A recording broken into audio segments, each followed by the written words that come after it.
जय हिंद साथियों। आज 12 अक्टूबर है और आपको याद होगा कि माननीय उच्चतम न्यायालय ने स्वतः संज्ञान लेकर 1 अक्टूबर को हाथरस मामले में एडीजी लॉ एंड ऑर्डर, जिलाधिकारी हाथरस, पुलिस अधीक्षक हाथरस, इन लोगों को तलब किया था और ये सारे अधिकारी आज मौजूद थे कोर्ट में। मगर क्या इन्होंने कहा, इसके बारे में आप लोगों को आज बताना चाहती हूँ। आप जानते हैं कि हाथरस मामले में माननीय उच्चतम न्यायालय में भी सुनवाई चल रही है। वहाँ पे जो सॉलिसिटर जनरल है तुषार मेहता, उन्होंने कहा था कि वो उत्तर प्रदेश की सरकार का पक्ष जो है 8 अक्टूबर तक रख देंगे। अभी उन्होंने नहीं रखा। जो कुछ उन्होंने बताई है बातें कोर्ट में और आज वो पब्लिक डोमेन में है, मगर वो सारी बातें पब्लिक डोमेन में जो और बातें हैं पीड़िता के बारे में, उस केस के बारे में, उसके बिल्कुल विपरीत है। तो अब देखना ये होगा कि आगे क्या होता है। माननीय उच्चतम न्यायालय में जब कार्यवाही चलेगी तो पता चलेगा कि वहां क्या हो रहा है।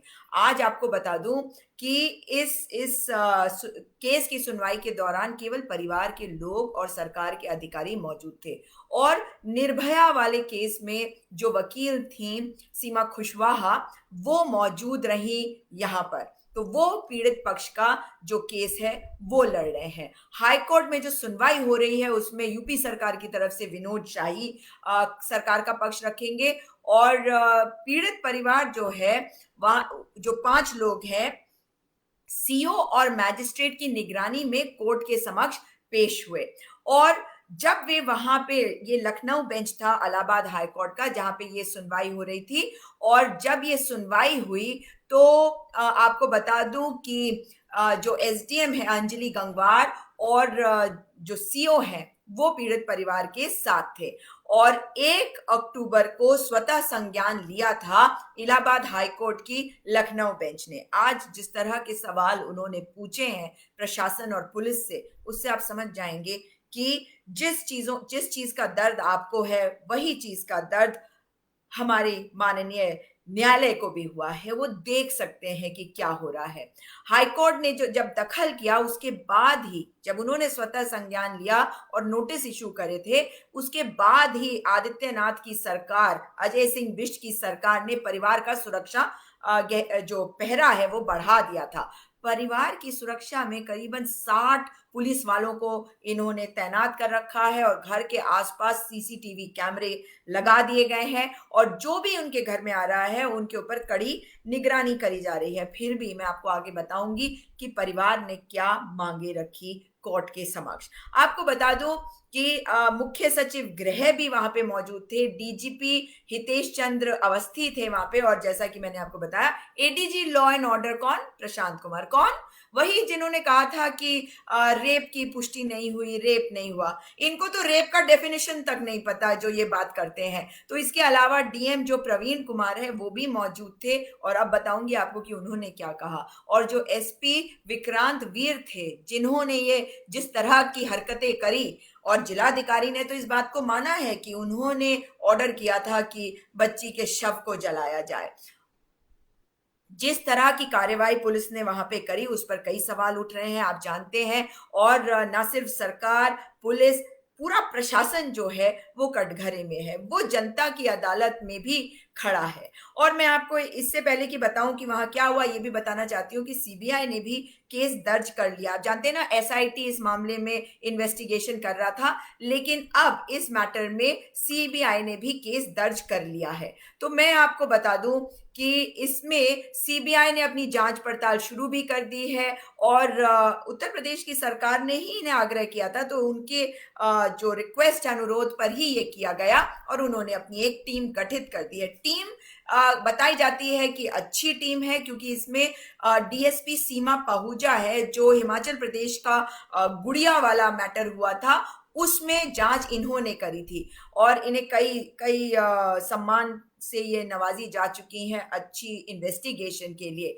तो अभी तक जो इन्वेस्टिगेशन एसआईटी कर रही थी और 14 सितंबर को क्या हुआ, 14 सितंबर को के जो सच को जानने के लिए एसआईटी की जांच हो रही थी, उसके निशाने पर गांव के करीबन 40 लोग थे। जानते हैं ये 40 लोग कौन थे जिनसे पूछताछ हो चुकी थी? ये वो लोग थे जो उस दिन, जिस दिन बच्ची का बलात्कार हुआ, उस दिन वो आसपास के खेतों में काम कर रहे थे और इनमें आरोपी भी थे और पीड़ित पक्ष भी। तो दोनों ही पक्षों का को इन्होंने चिन्हित करा था, करीबन 40 लोगों को। तो मैं आज आपको बता दूं कि आज इलाहाबाद हाई कोर्ट की लखनऊ बेंच में जब सुनवाई हुई तो चारों तरफ सुरक्षा घेरा जो है वो बहुत कड़ा कर दिया गया था और 2 जजेस की ये बेंच है जिनके सामने पीड़िता के परिवार ने अपनी बात को रखा। सरकार की तरफ से, जैसा कि मैं आपको बता चुकी हूँ, सारे अधिकारी मौजूद थे और अभी अगली तारीख भी लगी है। अब मैं आपको बताती हूँ कि वहां पे हुआ क्या। हाईकोर्ट ने पुलिस की कार्रवाई पर नाराजगी जताई है, वो बहुत नाराज हुए और इसमें जो अगली डेट लगी है वो 2 नवंबर की लगी है और उसमें जो पीड़ित पक्ष है उनके जो सवाल है उन्हीं के ऊपर सुनवाई होनी है अगली तारीख, यानी कि 2 नवंबर को। उन्होंने ये बात कही, पीड़ित परिवार ने ये बात कही कि जब अंतिम संस्कार किया गया तो उनकी सहमति इसमें नहीं थी। जानते हैं कि जो डीएम साहब है वो कहते हैं कि नहीं, उनकी सहमति थी उन्हीं के सामने। और आपने और मैंने ये सारे वीडियोस देखे हैं किस तरह से अधिकारी कोर्ट में जाकर झूठ बोलते हैं, जबकि इन्हें कानून को संभाल के रखना होता है, झूठ नहीं बोलना होता है। पर आप देखिए कि किस प्रकार की ये बातें कहते हैं। तो उन्होंने बताया, पीड़ित पक्ष ने, कि किस प्रकार से उनकी सहमति के बिना उनकी बेटी को की शव को पेट्रोल डालकर किस तरह से जला दिया गया। उन्होंने कहा कि उनमें से कोई भी व्यक्ति इस अंतिम संस्कार में शामिल नहीं हुआ और उनको ये भी डर है कि आगे जो जांच पुलिस कर रही है, और आप जानते हैं वो तो बता रहे हैं ना कि इसमें परिवार झूठ बोल रहा है, बच्ची के चरित्र का हनन कर रही है, ये सरकार भी, इस सरकार के नुमाइंदे भी और पुलिस प्रशासन भी। और इसी वजह से उन्होंने कहा, परिजनों ने कहा कि हमें डर है कि हमें आगे भी फंसाया जा सकता है इस केस में, इसलिए हमारी सुरक्षा के बारे में हमें चिंता है। तो जो जो आरोप इन्होंने लगाए उसमें जो जिलाधिकारी ने कहा उनकी बात को सुनिए। उन्होंने कहा कि उन्हीं के ऑर्डर पर मृतका के शरीर को जलाया गया, मृत शरीर को, और इसलिए किया क्योंकि वहां पे बहुत भीड़ जमा थी और कानून व्यवस्था ना बिगड़े, इसकी वजह से ये अंतिम संस्कार का फैसला लिया गया था।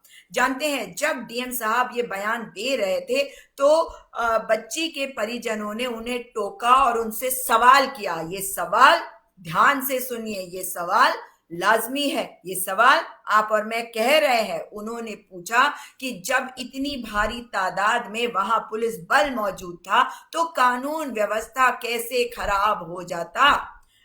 अब आपको यह भी बता दूं कि जो अगली सुनवाई है उसमें इन्हीं का पक्ष जो है इसी बात पर जो है आगे बहस होगी।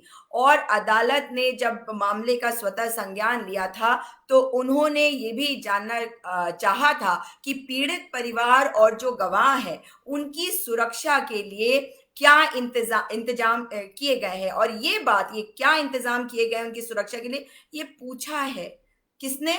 सर्वोच्च न्यायालय ने, उच्चतम न्यायालय ने, सुप्रीम कोर्ट ने। और वहां पे 15 अक्टूबर को सुनवाई है। और जैसा कि मैंने आपको कहा, solicitor general of India, Bharat के सॉलिसिटर जनरल जो सरकार का पक्ष रखते हैं, वो उत्तर प्रदेश की सरकार की तरफ से पेश हुए और उन्होंने तमाम बातें कही। उन्होंने ये कहा कि लड़की का रेप नहीं हुआ, रेप की पुष्टि नहीं हुई। उन्होंने ये भी बताया था पिछली तारीख में कि बेटी के परिवार को उसमें इंक्लूड किया गया था जब बेटी का अंतिम संस्कार किया गया, मगर कोर्ट ने 3 सवाल पूछे थे उत्तर प्रदेश की सरकार से कि पहली बात, पीड़ित परिवार और गवाहों की सुरक्षा के क्या इंतजाम किए गए हैं। दूसरी बात कि पीड़ित परिवार की पैरवी के लिए क्या उनके पास कोई वकील है। ये सवाल उन्होंने पूछे थे। आज हमने देख लिया कि सीमा कुशवाहा जो हैं निर्भया की वकील वो पेश हुई। उन्होंने ये भी पूछा था कि इलाहाबाद हाई कोर्ट में जो मुकदमा चल रहा है, जो जिसमें जो स्वतः संज्ञान लिया था इलाहाबाद हाई कोर्ट के लखनऊ बेंच के जजेस ने, उसमें क्या स्थिति है। और यूपी सरकार की जो पैरवी उस वक्त कर रहे थे solicitor general of India Tushar Mehta, उन्होंने कहा था वे उत्तर प्रदेश सरकार का जवाब 8 अक्टूबर तक दे देंगे। 8 अक्टूबर से आज 12 हो गई, 4 दिन, मगर अभी तक कोर्ट के सवालों के जवाब नहीं आए हैं। अब जो पीड़ित परिवार है उन्होंने जिन मुद्दों पे बात करी उसमें मैं आपको बता दूं कि उन्होंने 3 बातों को उठाया है। उन्होंने कहा है कि हमारी सुरक्षा के बारे में सोचा जाए, इस केस को ट्रांसफर कर दिया जाए बाहर, उत्तर प्रदेश के बाहर, क्योंकि हमें यहाँ पे भरोसा नहीं है, और जो मामले में की जो प्रिवेसी है उसको बना के रखा जाए। मतलब इस बात को, मतलब जो इसकी निष्पक्षता होगी वो तभी हो सकती है जब इन बातों को आप जो एक निष्पक्ष तरीके से, और इसको प्राइवेट रख के, इसे पब्लिक डोमेन में हर चीज को उछाल कर करा जाएगा तो ऐसा नहीं होगा। क्योंकि आपने देखा है ना पिछले दिनों में किस तरह से ट्रायल चल रहे हैं आपके टेलीविजन चैनल्स पे, तो ये नहीं होना चाहिए। ये गुहार लगाई है इस परिवार ने। आप ये देखिए कि किस प्रकार से ये परिवार जो है दर दर की ठोकरें खाता रहा है, और किस प्रकार से आज जब इनको बुलाया गया तो किस प्रकार से जो अधिकारी हैं वो अपनी जान बचाने के लिए झूठ बोल रहे हैं। आपने अगर कुछ किया है तो उसको बोलने में आपको क्या दिक्कत आ रही है? आपका मान सम्मान कैसे हो सकता है? मैं तो बार बार कह रही हूं कि इस मामले में अब आगे देखते हैं कि क्या होता है, लेकिन जो भी अधिकारियों ने ये कृत्य किया है उनके विरुद्ध कार्रवाई जो है वो बहुत स्ट्रिक्ट कार्रवाई होनी चाहिए। आपको एक और बात बता दूं कि माननीय उच्च न्यायालय ने ये पूछा था जिलाधिकारी से कि और बाकी जो अफसर हैं, एडीजी लॉ एंड ऑर्डर से, इनसे पूछा कि अगर आपकी बेटी होती और उसको इस तरह से जला दिया गया होता, पेट्रोल चीन डाल के तुमने जला दिया, गंगा जल डाला जाता, तुमने पेट्रोल डाल के जला दिया। इनके पास कोई जवाब नहीं था, अधिकारी चुप रहे। क्या बोलते? ये बात साफ है कि अधिकारी जो है अपने आप को एक अजीब से हालत में पा रहे हैं, क्योंकि वो जानते हैं कि उन्होंने गलती करी है। और जिस प्रकार से लोगों में आक्रोश है, जिस प्रकार से इस बेटी के चरित्र का हनन किया गया है, आप सबने भी देखा है। और एक और विषय के बारे में आपको मैं बताना चाहती हूँ कि ये वही राज्य है ना जहाँ पे कहा जाता है कि राम राज्य आया। भाई राम राज्य आप ले भी आए तो आप मुझे बताइए, और आपने राम मंदिर भी बना लिया और उसकी वाहवाही आपने, सरकार ने लूटी, सरकार उसे अपनी उपलब्धि बता रही है, जबकि ये माननीय न्यायालय के आदेशों पे ये मंदिर, राम मंदिर बना, हम सबके लिए बना। ये कोई भारतीय जनता पार्टी के लिए नहीं बना, ये भारतीय जनता पार्टी, और मैं फिर कहूंगी प्रधानमंत्री को इस मंदिर के शिलान्यास पर जाने का कोई मतलब नहीं था।